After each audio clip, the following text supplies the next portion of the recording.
An unidentified neighbor calls the police to report a domestic disturbance, and the officer's response is caught on camera. The caller said that their 87-year-old mother is being verbally abused, so the police were sent to the scene. However, the reality of the issue turned out to be more nuanced and complex than had been anticipated. Your mother. Do you believe, after hearing my mother, that she is in danger? I heard arguing, and I need to make sure everybody's okay inside the house. What did you hear? What was said? I just heard yelling. I couldn't hear You just heard yelling, and did I not explain to the yelling? Did she not explain to you the yelling? She told you she's fine. Okay. She's sitting on the toilet, and you have to go and see her. I do, yes. The police arrested the man who we'll call Papa Meatball outside the residence. They told him that he had to see proof that someone else was there. The neighbor walks up to the conflict and gives a very brash but honest justification. When there is a domestic disturbance, the patrol supervisor is the first person to be absent from the response. Any officer, regardless of jurisdiction, who responds to a domestic violence call involving another officer. Right. Okay. Go get somebody now.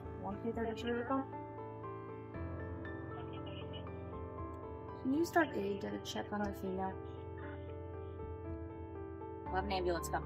You'll have the ambulance come in and look at her, too. The ambulance will be here as well. Right. And you're going to pay for it. Okay. That's not necessarily what's going to happen. Well, I'm not paying for nothing. My mom's not paying for nothing because you are forcing this upon us. This intrusion is so fucking unnecessary. You have no idea how hard it is to take care of old people. I'm sure it's extremely difficult. But I just have a responsibility to make sure everybody's okay, and that's why I'm here. You don't have the responsibility. A medical person has a responsibility. I have to ensure that there's nothing. Is required by the model policy on police officer domestic abuse to immediately request the presence of a supervisor from the responding agency. The policy stresses the difficulty that the responding officer faces if left to respond alone or with police of the same or lower rank as a suspect officer. This problem is easily solved by the arrival of a superior commander. Both cops involved in this event were patrol officers and not supervisors. I'm a caretaker. My mom is 87 years old and she's deaf. And I have to yell at her when she's in the shower to get her to hear my instructions. So the neighbors called the police on me because they think I'm screaming and damaging my mom. And they won't take my word for it. I opened the door. They asked my mom if she's fine. She said, yes, I'm freezing because I'm naked on the toilet. Yet they won't take her word for it either. And I'm not about to let a cop in my house to see my naked mother. Do you understand what's going on here now? Have I explained myself? At the same time, they asked if they might come in and see how Mom was doing, but Papa Meatball said no. If permission is granted, the police can enter and search the property in question as part of the standard routine for police responses. Police must independently verify the presence of bruises and other signs of physical altercation in order to establish probable cause. As the supervisor is being briefed on the issue, he learns that his 59-year-old paraplegic brother also lives at the residence. It's now obvious that shouting alone isn't enough to warrant an arrest. As a result, the police have no grounds to interfere or resort to physical force. Medical personnel arrive shortly after, and the supervisor lets them in to check on her mother. He briefs them before the examination so that they may better understand what they're looking at. Rollo! I only need one of you. Rollo, in the house. Oh, no wonder he's not coming up home all over. Yeah. Papa Meatball's tone of seriousness and irony in evaluating the cops is hard to argue with because he seemed to be correct. We believe the police should have let the caretaker dress his 87-year-old mother before taking her away from him. There have been no developments or court proceedings reported since this video was made. However, the police could be held liable for obstructing the caretaker's ability to do his job if medical personnel uncover any symptoms of cold or flu caused by the mother's exposure to the cold while confined in the toilet. Now let's move to our final clip. Okay. Give me some space, dude. Go ahead and turn. Give me some space, Put your hand dude. behind your back. No, give me some. Ow! Oh my. YouTuber and First Amendment auditor Joshua Roberts set out to investigate the public spaces near Dove Technologies in Florence on September 9, 2022. Two workers contacted him after discovering his recording of their workplace and voicing their displeasure. An employee took an aggressive tack, reaching for his camera and trying to take it from him. Roberts explained to them that he was acting within the law and threatened to use a taser on them if they persisted in their assault. After hearing his warning, the two workers retreated. Then one of them called for a co-worker whom she apparently refers to as her spouse, although we have no more details about this person at this time. The Florence County Sheriff's Office responded to the scene, thus he may have been connected to them. Who are you? You don't have my signed authorization to have my face on that camera. Turn it off. Can I have your signed authorization? This guy's coming up aggressive, everyone. Can I help you? No, can you help us? Yo, get away from me, buddy. No, dude. Who are Get the you? fuck away from me, dude. Why are you here? Back the...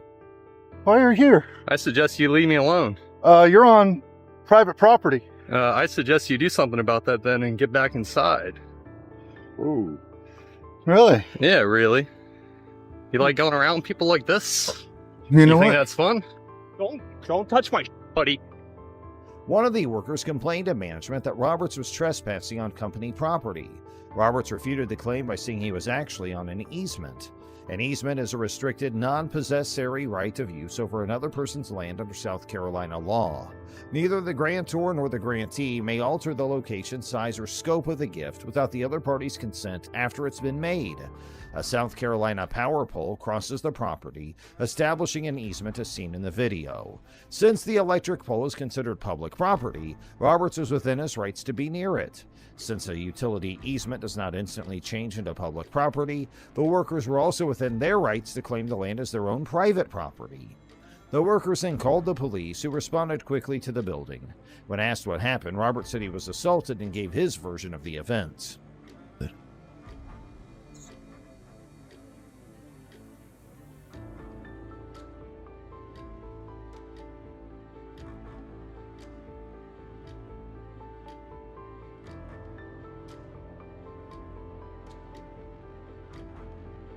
What's going on, bud? What's up, man? Oh, nothing. Just getting assaulted out here. That's about it. Get assaulted. Yeah, by one of their workers. What happened? I was just out here taking some pictures, and one of the guys came out here saying he didn't want to be filmed, and he ran up to me, started circling me, grabbed my camera, started pushing up on me.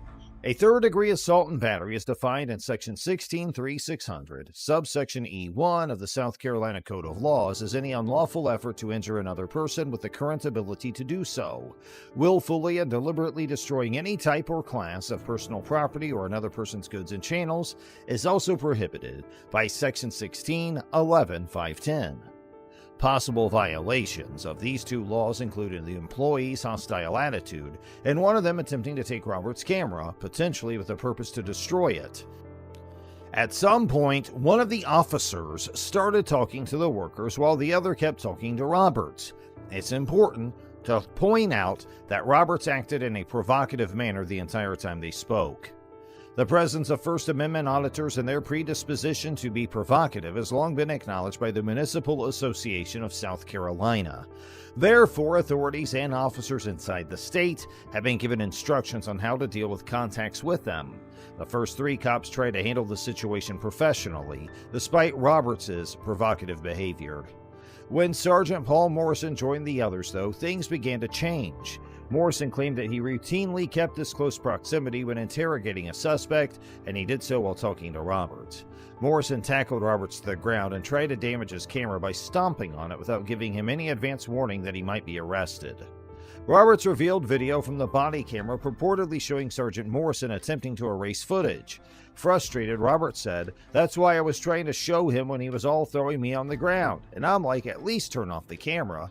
Sergeant Morrison may have attempted to alter or destroy proof of his wrongdoing. Roberts was successful in retrieving all of his videos. As a result, an internal affairs investigation was launched when he lodged a written complaint against the officer. Sergeant Morrison was forced to resign as a result of the investigation.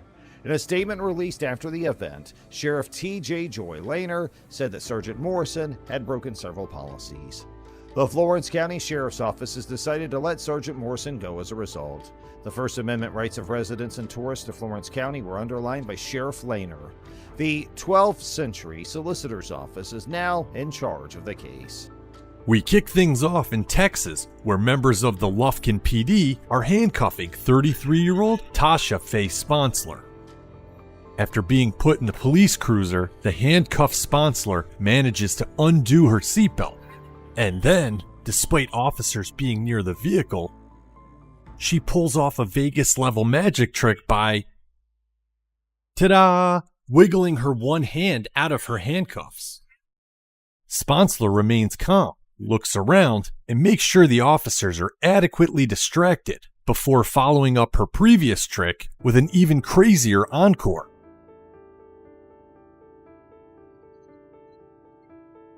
God dang! Hey! God. In the midst of Texas, where everyone's attention is focused on Tasha Faye Sponsler and the daring journey that she was on, the officers of the Lufkin Police Department have just finished properly handcuffing Sponsler and are about to load her into their cruiser when an unexpected event takes place. Sponsler first removes her seatbelt, which displays a remarkable level of dexterity, and then she removes her hand from the handcuffs. She makes sure to check around carefully to make sure the police are sufficiently distracted, yet despite this, she has nerves of steel. Then Sponsler plans an encore that is utterly mind-boggling to everyone and would be well at home in Las Vegas. This promises to be an exhilarating journey into a world of bold pranks and unexpected turns, and Tasha Faye Sponsler is set to star as the lead character in this episode.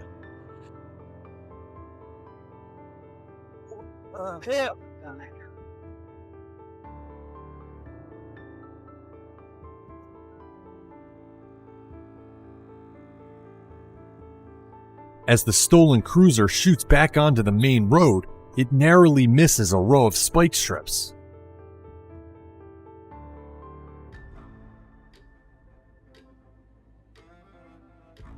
But eventually, the chase comes to a dramatic end.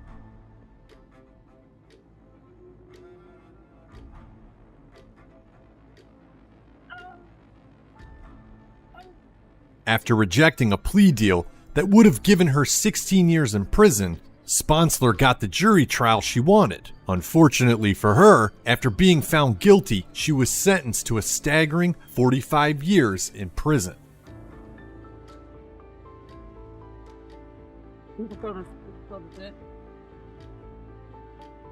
As the stolen cruiser drove back to the main road and narrowly skirted a series of spike strips, the officers who were after it launched into a frenzy of pursuit.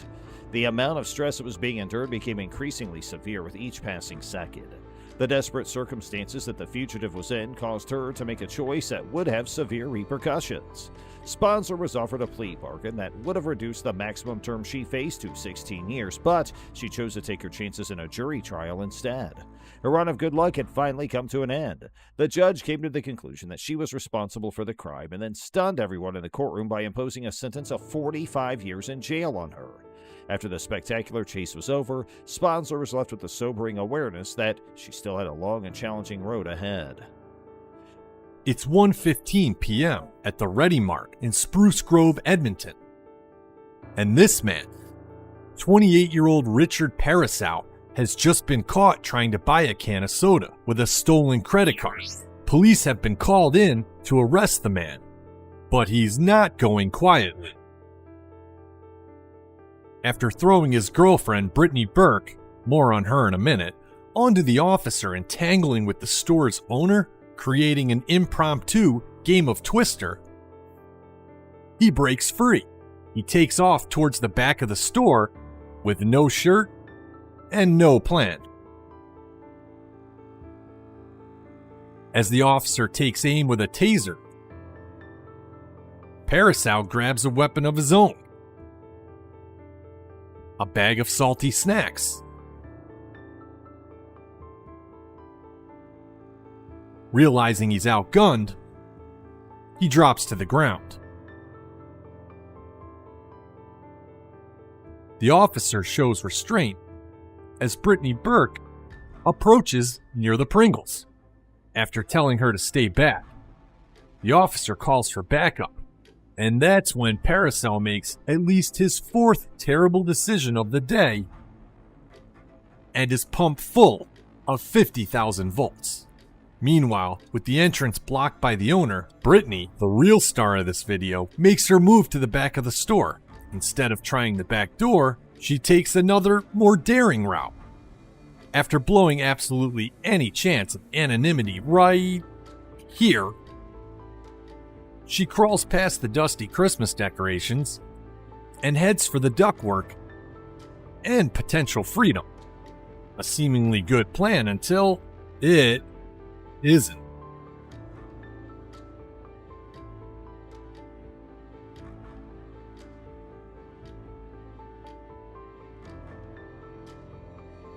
After using aisle 5 to break her fall, Burke miraculously walks away and finally decides to surrender. Backup arrives, and both Paracel and Burke are arrested.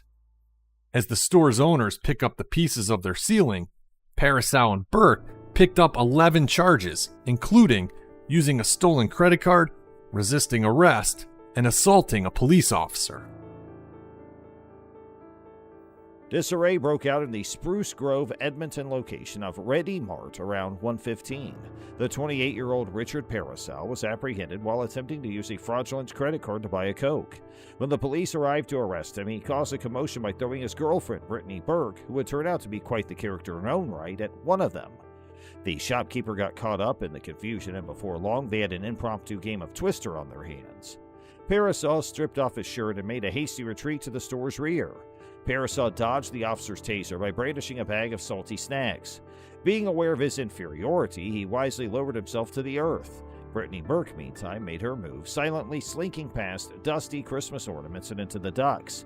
In aisle 5, her audacious plot to flee backfired as she smashed through a ceiling tile. When reinforcements arrived, Paracel and Burke were arrested and the store's owners were left to pick up the pieces. Paracel was hit with a whopping 11 offenses, including theft, assault, and resisting arrest. Taking a more straightforward approach is the alleged suspect caught on camera in this next video released by the NYPD. As she approaches the cashier at this Burger King in the Grand Concourse section of the Bronx, there seems to be nothing out of the ordinary about this customer until she dives across the counter and takes a stab at the open cash register, swiping $250. Going above and beyond the call of duty, additional staff step in.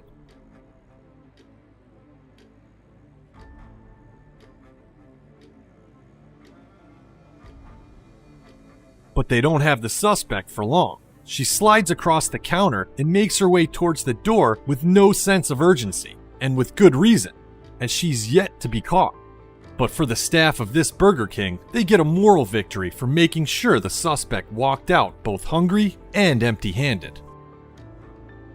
When the officer from the New York Police Department approached the cashier at the Burger King located in the Grand Concourse neighborhood of the Bronx, it seemed as though the woman was merely another customer. In a sudden and unanticipated change of events, however, she leapt over the counter and made a vain attempt to get her hands on the open cash register. She accomplished an extraordinary feat for a would-be thief by stealing $250 in a single fast action, going above and beyond the call of duty for a thief. The situation was swiftly brought under control by additional members of the crew, but their efforts to capture the culprit were unsuccessful. She slid back over the counter with astonishing dexterity and then casually sauntered towards the exit, making no indication that she was in any rush. It was probably a little success for the personnel at Burger King when they made sure the suspect left the restaurant hungry and without any of his belongings. Finally, we're in Lamar, Arkansas, where police are in pursuit of a truck and trailer reportedly stolen by the owner just 10 minutes earlier. An even bigger problem, the vehicle's owner says there's several loaded guns inside the truck. With little progress being made 10 miles into the chase, a police unit is stationed near an on-ramp, about to deploy a spike strip, hopefully disabling the vehicle. Spikes deployed, they got him. The boy lives in a icebox out of the back. The spike strips are successful, sending a mini freezer flying, but the truck keeps going.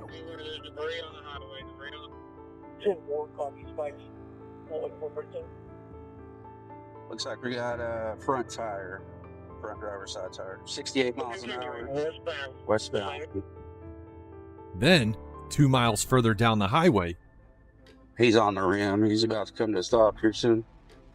Just before the Franklin. We're pulling over in the shoulder just before Franklin County. before the officer can get his car in park, the truck door swings open. It's the moment of truth for this pursuing officer.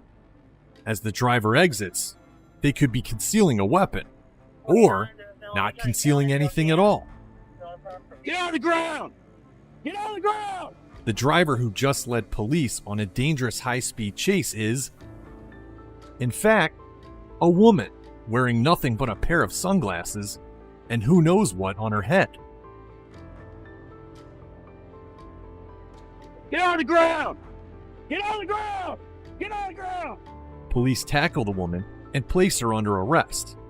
The suspect, later identified as 48-year-old Deidre Lewis, was charged with aggravated assault, theft, reckless driving, and fleeing.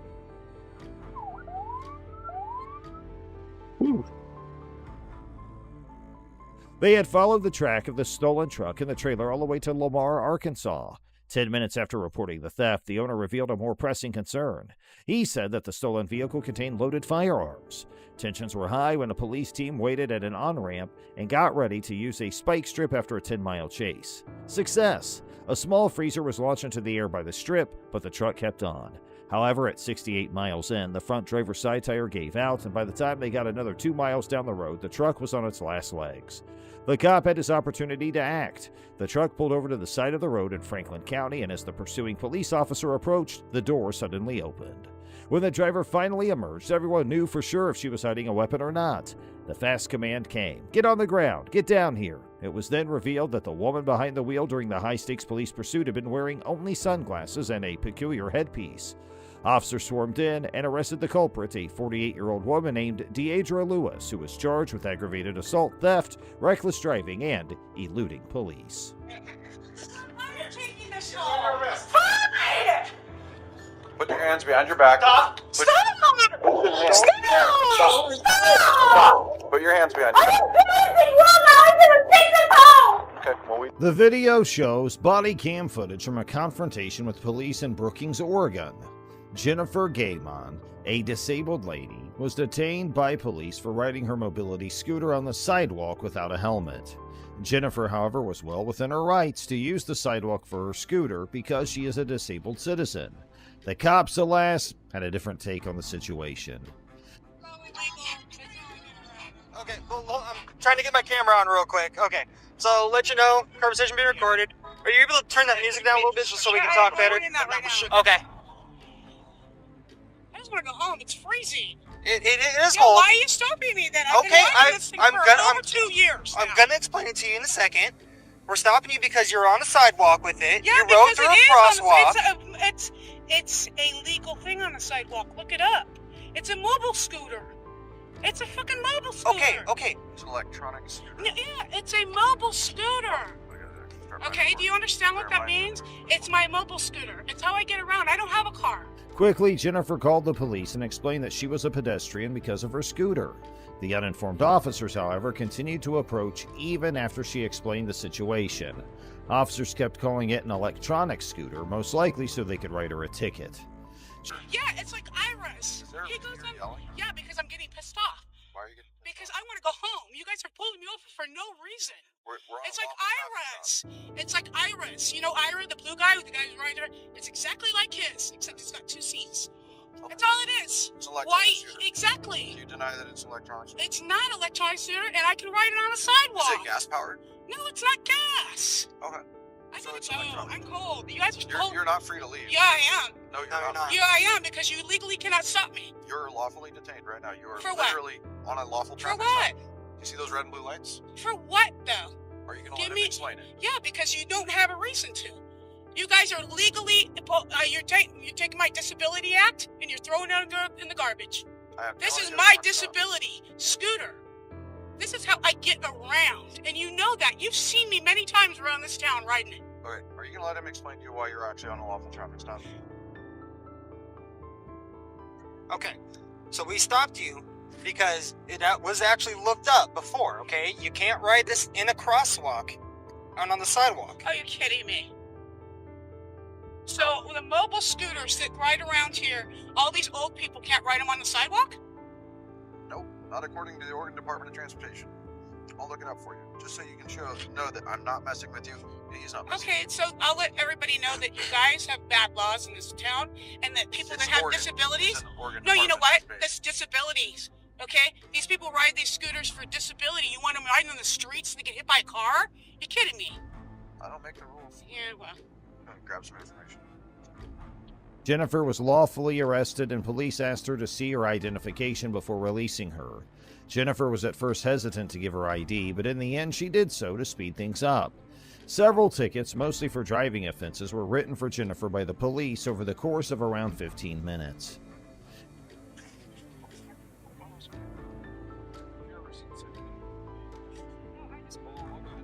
No, I know I've had a citation. Thank you. So you're not doing your job. You're not going to be protected because these people are trying to issue a citation right now. Okay, come on, hurry up. Just actually causing me to pay quotation.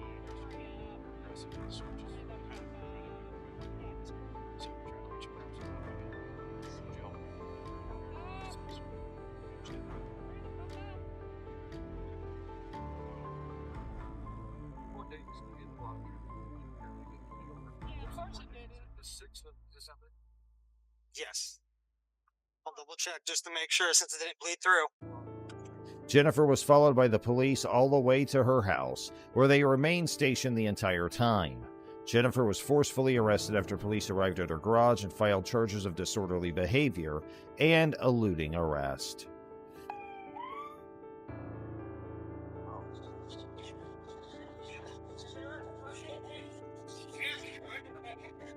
Why are you taking this car?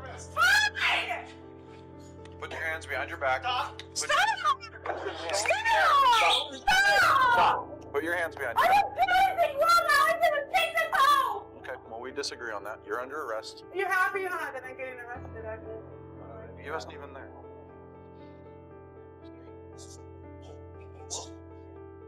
I'm getting arrested because I took this home, and this is a mobile scooter. I've been riding this around town for a month, years, and you guys know it. Jennifer was shockingly found guilty on the felony counts and given a 5-day jail term and an 18-month probation period at first. Jennifer, however, decided to launch a lawsuit against the city of Brookings and appeal her conviction on the grounds that she had been wrongfully imprisoned and that her rights under the Disability Act had been infringed upon. The judge sided with Jennifer this time. Her conviction was overturned, and she received a $500,000 payout from the city of Brookings.